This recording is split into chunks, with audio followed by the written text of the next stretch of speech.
Hello friends, welcome to my channel study for you. So guys, जैसा कि आज जो आपका एसएससी एमटीएस का 5 नवंबर के फर्स्ट शिफ्ट का एग्ज़ाम हो गया है दोस्तों, जिसका जो है मैं आपको बिल्कुल 100% एक्यूरेट आंसर के साथ जो है इस वीडियो में बताऊंगा। तो देख लेते हैं कि किस प्रकार के जो है आज आपके 5 नवंबर के फर्स्ट शिफ्ट के एग्ज़ाम में जो है प्रश्न पूछे गए हैं। उससे पहले एक बात और दोस्तों, कि जिन्होंने भी अगर चैनल को सब्सक्राइब नहीं किया है तो एसएससी एमटीएस एग्ज़ाम से रिलेटेड पल पल की अपडेट के लिए जो है चैनल को सब्सक्राइब ज़रूर कर दीजिएगा। और बगल में ही आपको एक बेल आइकन यानी घंटे का निशान भी दिख रहा होगा, तो आप उसे भी जो है ज़रूर प्रेस कर दीजिएगा। तो चलिए वीडियो को स्टार्ट करते हैं। तो आपका पहला क्वेश्चन आया था कि कथकली नृत्य किस राज्य का जो है एक शास्त्रीय नृत्य है। तो देखिए, कथकली नृत्य की बात कर ले तो ये जो आपका केरल राज्य का जो है एक शास्त्रीय नृत्य है। तो केरल आपका यहाँ पे करेक्ट आंसर होगा। इसके अलावा मैं आपको बता दूं कि संगीत नाटक एकेडमी के अनुसार आपके 8 शास्त्रीय नृत्य को दर्जा जो वो दिया गया है। और वो 8 शास्त्रीय नृत्य कौन कौन से हैं, तो देखिए पहला आपका जो है यहाँ पर आपका भरतनाट्यम है। और भरतनाट्यम जो है ये आपका तमिलनाडु राज्य का एक शास्त्रीय नृत्य है। कथक की बात कर ले तो कथक जो ये आपका उत्तर प्रदेश का एक शास्त्रीय नृत्य है। कथकली जो ये आपका केरल का है। ओडिसी के बारे में अगर पूछा जाए तो ये आपका उड़ीसा का एक शास्त्रीय नृत्य है। मणिपुरी की बात कर ले तो ये आपका मणिपुर राज्य का शास्त्रीय नृत्य है। कुचिपुड़ी जो है ये आपका आंध्र प्रदेश का शास्त्रीय नृत्य है। मोहिनीअट्टम जो ये आपका केरल का शास्त्रीय नृत्य है। और सतरिया जो है ये आपका असम राज्य का जो है एक शास्त्रीय नृत्य है। तो ये आपके संगीत नाटक एकेडमी के अनुसार 8 शास्त्रीय नृत्य को दर्जा जो वो प्रदान किया गया है। जब क्वेश्चन में आपका ये रहा कि संस्कृति मंत्रालय के अकॉर्डिंग कितने शास्त्रीय नृत्य को दर्जा दिया गया है, तो देखिए संस्कृति मंत्रालय के अकॉर्डिंग जो है आपके 9 शास्त्रीय नृत्य को दर्जा जो वो दिया गया है। और 9वां जो शास्त्रीय नृत्य है ना, ये आपका छऊ नृत्य है। और ये जो आपका छऊ जो नृत्य है ना, ये किस राज्य का अगर पूछा जाए तो ये आपका पश्चिम बंगाल, उड़ीसा और झारखंड का जो एक लोक नृत्य भी है। तो ये फैक्ट भी आपको ध्यान में रखना है। नेक्स्ट क्वेश्चन आपका यहाँ पर था कि रोशन मिस्त्री ने किस एशियन गेम्स में जो है सिल्वर मेडल यानी रजत पदक जो वो जीता था। तो देखिए मैं आपको बता दूं कि रोशन मिस्त्री ने जो आपका 1951 में जो आपका एशियन गेम्स हुआ था, जो कि आपका पहला ही संस्करण हुआ था, जो कि आपका नई दिल्ली में आयोजित किया गया था। और इस एशियन गेम्स में महिलाओं के 100 मीटर के 4x100 मीटर रिले में जो है ये सिल्वर मेडल जो वो जीती थी। तो 1951 का एशियन गेम्स आपका यहाँ पे करेक्ट आंसर होगा। इसके अलावा एग्जाम में पूछा जाता है कि एशियन गेम्स की जो शुरुआत है ये कब हुआ था, तो ये आपका वर्ष 1951 में ही हुआ था।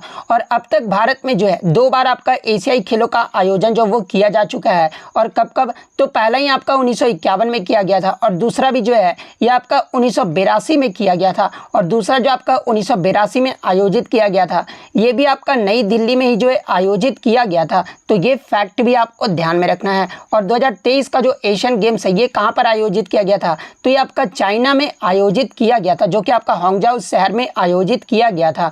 नेक्स्ट क्वेश्चन आपका यहाँ पर था कि sedimentary rocks by which formation, यानी जो सेडिमेंट्री रॉक्स होते हैं ना, ये किस फॉर्मेशन के कारण जो वो बन पाते हैं, तो ये आपके लिथिफिकेशन के कारण जो वो बन पाते हैं। तो लिथिफिकेशन आपका यहाँ पे करेक्ट आंसर होगा।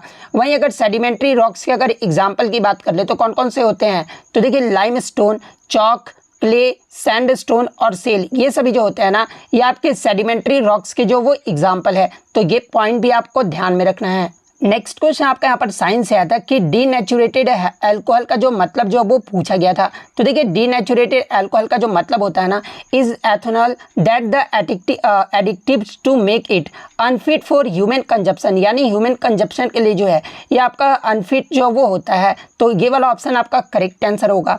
यानी आपके ह्यूमन कंजप्शन के लिए जो है ये आपका अनफिट जो वो होता है। नेक्स्ट क्वेश्चन आपका यहाँ पर था कि which of the following is the autobiography of the first female जज ऑफ इंडिया अन्ना चैंडी, यानी अन्ना चैंडी की जो है ऑटोबायोग्राफी जो वो पूछी गई थी। तो देखिए ये जो आपका आत्मकथा है ना, आत्मकथा जो पुस्तक है ना, ये अन्ना चैंडी की जो वो ऑटोबायोग्राफी है। तो आत्मकथा आपका यहाँ पे करेक्ट आंसर होगा। इसके अलावा अगर अन्ना चैंडी की बात कर ले तो देखिए अन्ना चैंडी जो है ना, ये आपके पहली जो है हाई कोर्ट की पहली महिला जज भी जो वो बनी थी। तो ये फैक्ट भी आपको ध्यान में रखना है। नेक्स्ट आपका यहाँ पर क्वेश्चन आया था कि भारत की निम्नलिखित में से किस क्षेत्र में जो है लेटराइट मृदा यानी लेटराइट मिट्टी जो है वो पाई जाती है। तो देखिए पश्चिमी घाट और असम की पहाड़ियों में जो है ये आपका लेटराइट मिट्टी जो है वो पाई जाती है। तो ऑप्शन में आपका पश्चिमी घाट दिया गया था, तो पश्चिमी घाट आपका करेक्ट आंसर होगा। इसके अलावा बात कर ले लेटराइट मिट्टी जो है ये किन किन राज्यों में पाई जाती है। तो देखिए ये जो आपका आमतौर पर कर्नाटक, केरल, तमिलनाडु, मध्य प्रदेश और उड़ीसा और असम के पहाड़ी इलाकों में जो है ये आपका लेटराइट मिट्टी जो वो पाया जाता है। तो ये पॉइंट भी आप ध्यान में रखिएगा।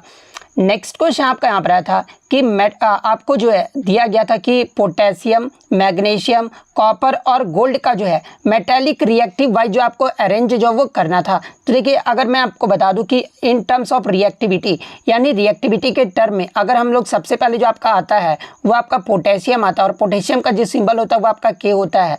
उसके बाद आपका रिएक्टिविटी सीरीज में आपका जो वो मैग्नीशियम आ जाता है ऑप्शन के अकॉर्डिंग, और मैग्नीशियम का जो सिंबल होता है वो आपका Mg होता है। उसके बाद जो आपका कॉपर आ जाएगा, तो कॉपर का जो सिंबल होता है वो आपका Cu होता है। उसके बाद जो आपका गोल्ड आ जाएगा यानी गोल्ड का जो आपका सिंबल होता है वो आपका Au होता है। तो इस प्रकार से जिन्होंने भी ऑप्शन चूज किया होगा उनका यहाँ पे करेक्ट आंसर होगा। नेक्स्ट क्वेश्चन आपका यहाँ पर था कि आपके जो है 2023 में यानी 29 मई 2023 को जो है केंद्रीय सतर्कता आयुक्त यानी सेंट्रल विजिलेंस कमिश्नर जो है ये कौन बने थे। तो देखिए 29 मई 2023 को जो आपके केंद्रीय सतर्कता आयुक्त है ना यानी CBC के जो अध्यक्ष बने थे ये प्रवीण कुमार श्रीवास्तव बने थे। तो प्रवीण कुमार श्रीवास्तव आपका करेक्ट आंसर होगा। नेक्स्ट आपका यहाँ पर आता है कि किशोरी आमोनकर किस घराने से संबंधित है। तो देखिए किशोरी आमोनकर जो है एक आपके भारतीय शास्त्रीय गायिका थी और ये जो आपके जयपुर घराने से जो वो संबंधित है। तो जयपुर घराना आपका करेक्ट आंसर होगा। इनके अगर पुरस्कार की बात कर ले तो इन्हें जो आपका 1987 में पद्म भूषण से सम्मानित किया गया था और वर्ष 2002 में जो है इन्हें पद्म विभूषण से भी जो वो सम्मानित किया गया था। तो ये पॉइंट भी आप ध्यान में रखिएगा। नेक्स्ट आपका यहाँ पर आया था कि एक तरफ जो आपका मैच करना था single, double and multi party system का जो है आपको जो वो मैच करना था। तो देखिए चाइना में आपका किस प्रकार का पार्टी है, तो ये आपका सिंगल पार्टी सिस्टम है। तो सिंगल पार्टी सिस्टम में आपका चाइना जो वो सही आपका मैच होगा। उसके बाद आपका यूनाइटेड स्टेट्स में जो है आपका किस प्रकार का जो है पार्टी सिस्टम है, तो ये आपका डबल पार्टी सिस्टम है। तो डबल पार्टी सिस्टम में जो है आपका यूनाइटेड स्टेट जो वो आपका सही मैचिंग होगा। और थर्ड में आपका मल्टी पार्टी सिस्टम दिया गया था। तो जैसा कि आपको पता है कि भारत में जो है आपका मल्टी पार्टी सिस्टम है और मल्टी पार्टी सिस्टम में जो आपका सही मैच होगा वो आपका इंडिया हो जाएगा। तो इस प्रकार से जिन्होंने भी मैच किया होगा उनका यहाँ पे करेक्ट आंसर होगा। नेक्स्ट क्वेश्चन आपका यहाँ पर था कि ईस्टर जो है ये किस धर्म का त्यौहार है। तो देखिए ईस्टर की बात कर लें तो ये जो आपका ईसाई धर्म का जो एक प्रमुख त्यौहार है, तो ईसाई धर्म आपका करेक्ट आंसर होगा। और देखिए ये जो आपका ईस्टर को ही जो है ये आपका पुनरुत्थान रविवार या फिर पास्का भी जो वो कहा जाता है। और ये जो त्यौहार है ना ये आपके ईसा मसीह के पुनरुत्थान की याद में जो वो मनाया जाता है। तो ये पॉइंट भी आप ध्यान में रखिएगा। नेक्स्ट क्वेश्चन आपका यहाँ था कि 57वां जो संविधान संशोधन है ना इसके माध्यम से जो है ये क्या जोड़ा गया था। तो देखिए 57वां जो संविधान संशोधन है ना ये आपका वर्ष 2011 में हुआ था। और इसी संविधान संशोधन अधिनियम के तहत जो है आपके सहकारी समितियों को जो है संवैधानिक दर्जा और संरक्षण जो वो दिया गया था। तो सहकारी समिति आपका यहाँ पे करेक्ट आंसर होगा। और देखिए इसका जो उद्देश्य है ना वो इन समाजों के सामने आने वाली सभी समस्याओं को दूर करना और उन्हें प्रबंधित करने का एक कुशल तरीका भी जो वो लाना था। और इसका उद्देश्य साथ ही साथ जो है सहकारी समितियों की आर्थिक गतिविधियों को प्रोत्साहित करना था, जो बदले में ग्रामीण भारत की प्रगति में जो वो मदद करते हैं। और इस संदर्भ में इसमें संविधान में निम्नलिखित में से जो आपके 3 परिवर्तन जो वो किए गए थे, यानी 57वें जो संविधान संशोधन हुआ था इसमें आपके जो है 3 परिवर्तन भी जो वो किए गए थे। और वो 3 परिवर्तन कौन कौन से थे, तो देखिए इसमें आपके सहकारी समिति को गठन के अधिकार को जो है ये आपका अनुच्छेद 19 के तहत ये जो आपका मौलिक अधिकार जो वो बना दिया गया था। और इसमें आपके सहकारी समितियों के प्रचार पर राज्य के नीति का जो एक नया सिद्धांत भी जो है आपके अनुच्छेद 43B को जो वो शामिल किया गया था। और इस संविधान में एक नया भाग यानी भाग 9B को भी जो वो जोड़ा गया था, जिसमें आपके सहकारी समिति जो है ये कहाँ से आ जाते हैं और कौन से अनुच्छेद में, तो ये आपके अनुच्छेद 243 के ZH से लेकर जो है ZT तक जो वो आ जाते हैं। तो ये सारे फैक्ट जो आपको ध्यान में रखना है। नेक्स्ट क्वेश्चन आपका यहाँ पर आता है कि drop shot in tennis means, यानी टेनिस में ड्रॉप शॉट का जो है मतलब जो वो पूछा गया था। तो देखिए टेनिस में ड्रॉप शॉट का जो मतलब होता है ना, वो गेंद को नेट के ठीक ऊपर से मारकर जो है ये विपरीत दिशा में गिराना, इसी को जो आपका ड्रॉप शॉट जो वो कहा जाता है। तो ये वाला ऑप्शन आपका यहाँ पे करेक्ट आंसर होगा। नेक्स्ट क्वेश्चन आपका यहाँ पर आया था कथक नृत्य के लिए 2022 में संगीत नाटक अकेडमी अवार्ड से जो है ये किसे सम्मानित किया गया था। तो देखिए 2022 में कथक नृत्य के लिए संगीत नाटक अकेडमी पुरस्कार जो है ना, ये आपका शोभना नारायण को जब वो दिया गया था। तो शोभना नारायण आपका यहाँ पे करेक्ट आंसर होगा। नेक्स्ट क्वेश्चन आपका यहाँ पर आता है कि साइटोगैम्स आर विच टू फाइलम, यानी साइटोगैम्स जो है ये किस दो फाइलम के अंतर्गत आता है। तो देखिए ये जो आपका साइटोगैम्स है ना, ये आपका ब्रायोफाइटा के अंतर्गत भी आता है और एक आपका पेट्रिडोफाइटा के अंतर्गत भी आता है। तो ब्रायोफाइटा और पेट्रिडोफाइटा आपका करेक्ट आंसर होगा। नेक्स्ट क्वेश्चन आपका मेरा था कि man made fibre which is not example, यानी आपका जो है मानव निर्मित रेशे का जो है इनमें से कौन सा जो वो उदाहरण नहीं है। तो देखिए तीन तो आपके मानव निर्मित रेशे का एग्जाम्पल दिया गया था और वो तीन कौन कौन से हैं। तो देखिए मैन मेड फाइबर्स में जो आपका कौन कौन आ जाते हैं, तो नाइलॉन आ जाता है, पॉलिस्टर आ जाता है और रेयन आ जाते हैं। इसके अलावा मानव निर्मित रेशे जो है प्लास्टिक की तरह होते हैं और मानव निर्मित रेशे भी जो ये आपके पॉलीमर से ही जो ये आपके बने होते हैं। और इसमें आपके कौन कौन आ जाते हैं, तो ये आपके रेशम, कपास और ऊन जो है ये आपके अलग होते हैं। और मानव निर्मित रेशा जो ये आपका दो प्रकार का होता है, जिसमें आपका सिंथेटिक फाइबर और सेकंड आपका जो है पुनर्जीवित रेशे, ये जो आपके दो प्रकार की जो है मानव निर्मित रेशे होते हैं। तो इनमें से आपका तीन तो एग्जाम्पल में दिया गया था। इसके अलावा जो चौथा ऑप्शन होगा ना, वही आपका करेक्ट आंसर होगा, क्योंकि क्वेश्चन में जो आपका नॉट जो वो पूछा गया था। नेक्स्ट क्वेश्चन आपका यहाँ पर आया था कि निम्नलिखित में से किसकी स्थापना जो है आत्माराम पांडुरंग के द्वारा जो वो किया गया था। तो देखिए मैं आपको बता दूं कि प्रार्थना समाज की जो स्थापना है ना, ये आपका 1867 में डॉक्टर आत्माराम पांडुरंग के द्वारा जो वो किया गया था। तो प्रार्थना समाज आपका करेक्ट आंसर होगा। नेक्स्ट क्वेश्चन आपका यहाँ रहा था कि elliptical shape temple Dravidian style called, यानी जो आपका एलिप्टिकल आकार का जो मंदिर होता था ना, द्रविड़ शैली में जो बने होते थे, उसे जो है क्या कहा जाता था। तो देखिए एलिप्टिकल आकार के जो मंदिर होते थे जो कि आपके द्रविडियन शैली में बने होते थे, उसे जो आपका गोपुरम जो है वो कहा जाता था। तो गोपुरम आपका करेक्ट आंसर होगा।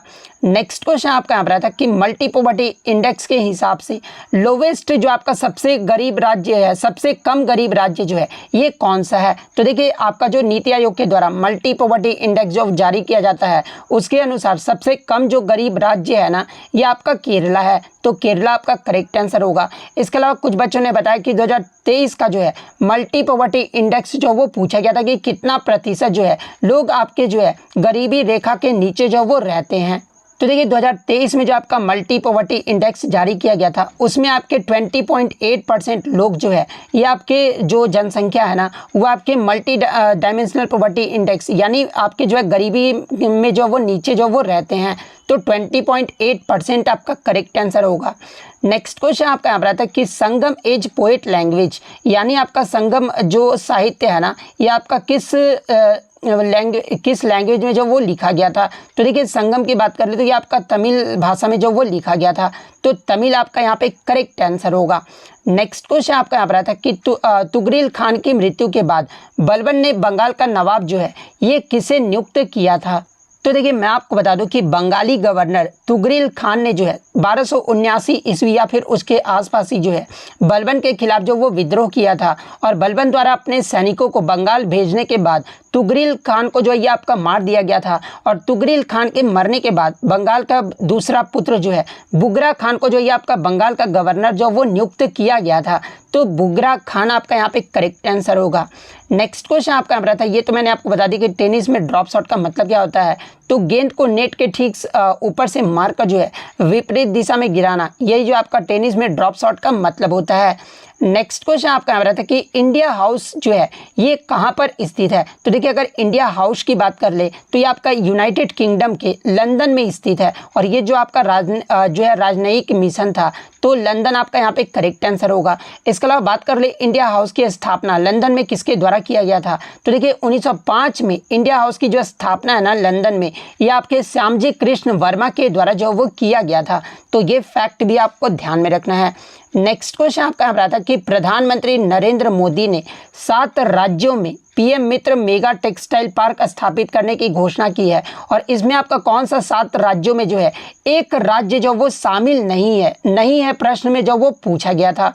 तो देखिए मैं आपको बता दूं कि प्रधानमंत्री नरेंद्र मोदी के द्वारा 7 राज्यों में जो है पीएम मित्र मेगा टेक्सटाइल पार्क स्थापित जो है वो किया गया है। और वो 7 राज्य कौन कौन से हैं, तो एक तो आपका उत्तर प्रदेश है, सेकंड आपका मध्य प्रदेश है, थर्ड आपका महाराष्ट्र है, फोर्थ आपका तेलंगाना है, फिफ्थ आपका तमिलनाडु है, सिक्स्थ आपका कर्नाटक है और सेवेंथ आपका गुजरात है। ये 7 राज्यों में जो है आपके मित्र मेगा टेक्सटाइल पार्क जो वो स्थापित जो वो करने की घोषणा जो वो किया गया है। और इसमें जो आपका ऑप्शन दिया गया था ना वो आपका वेस्ट बंगाल जो है वो दिया गया था। और वेस्ट बंगाल में जो है ये आपका मित्र मेगा टेक्सटाइल पार्क स्थापित करने की घोषणा जो है वो नहीं किया गया है। तो पश्चिम बंगाल आपका करेक्ट आंसर होगा। और देखिए इन पार्कों का जो मकसद है ना वो कपड़ा उद्योग के लिए आधुनिक बुनियादी ढांचा तैयार करना है। और इन पार्कों से कपड़ा उद्योग को जो है वैश्विक स्तर पर प्रतिस्पर्धा करने में जो वो मदद मिलेगी।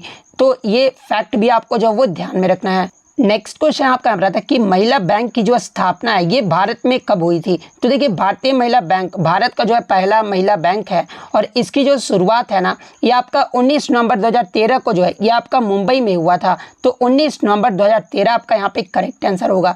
इसके अलावा एग्जाम में एक प्रश्न यहाँ से पूछा जाता है कि भारतीय महिला बैंक का जो गठन है ना ये किस समिति की सिफारिश पर जो वो किया गया था। तो देखिए भारतीय महिला बैंक का जो गठन है ना ये आपके MBN रॉय समिति की सिफारिश पर जो है वो किया गया था। तो ये पॉइंट भी आप ध्यान में रखिएगा। और इसका जो है भारतीय महिला बैंक का जो विलय है ना ये कब किया गया था, तो ये आपका 1 अप्रैल 2017 को बैंक का जो है भारतीय स्टेट बैंक में जो वो विलय जो वो कर दिया गया था। जिसके प्रथम अध्यक्ष और MD जो ये कौन बने थे, तो देखिए प्रथम अध्यक्ष और MD जो है ना ये आपके उषा अनंत सुब्रमण्यम जो वो बने थे। तो ये फैक्ट भी आपको ध्यान में रखना है।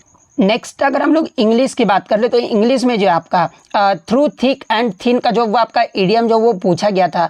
एम्बिजियस का जो आपका एंटोनिम जो वो पूछा गया था। एक आपका डिग्री से भी जो वो क्वेश्चन जो वो देखने को मिला था।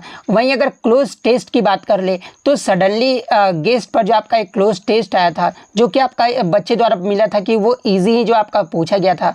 इसके अलावा एंटीबायोटिक्स का जो आपका 1 वर्ड सब्स्टिट्यूशन से प्रश्न पूछा गया था।